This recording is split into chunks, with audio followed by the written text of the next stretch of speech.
And hello, I'm John Bachman. There are now less than 5 days until the Department of Homeland Security runs out of money, and today, during a meeting with America's governors, President Obama blasts Republicans in Congress for tying that bill to his executive actions on immigration. I will keep on urging Congress to move past some of the habits of manufactured crises and self-inflicted wounds that have so often bogged us down over the last 5 years.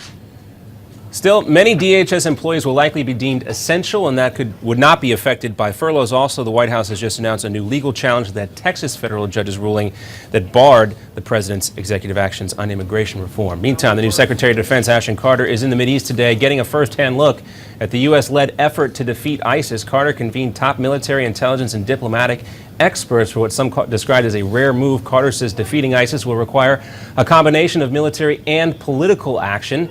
He may even consider American ground troops if necessary. I think we need to be convinced that any use of our forces is necessary, is going to be sufficient, that we've thought through not just the first step, but the second step. Well, Carter wants the Defense Department to cover all of its bases before taking action. He also took some time out to meet with the men and women serving our countries still stationed overseas. Malls across the world today are beefing up security after a new threat from the terror group Al-Shabaab. More police have been spotted walking through shopping malls from Paris all the way to Minnesota here in the States. This after that video put out by the terror group. It calls for militants in several countries to attack these malls, specifically naming the Mall of America, also in Minnesota. Ukrainian forces are pulling out the front lines in that fight with those Russian-backed rebels. Kiev's military says progress is being slowed, though, because of continued attacks from rebel fighters despite a ceasefire agreement. Here in the U.S., Arizona Senator John Bachman says he is embarrassed by the way the U.S. has handled the situation in Ukraine.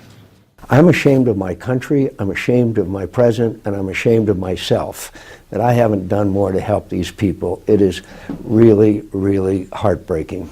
Now, the Arizona Republican senator believes the U.S. should have done a lot more to supply the Ukrainian military with weapons to defend themselves. In Las Vegas, Eric Noche, the 19-year-old accused of road rage murder, makes his first courtroom appearance today. Noche lives less than a block away from the victim. Authorities say the teenager shot and killed 44-year-old Tammy Myers, but there's a new question in police reports whether the shooting was actually sparked by road rage, and now investigators are wondering whether it may have had to do more with a neighborhood dispute.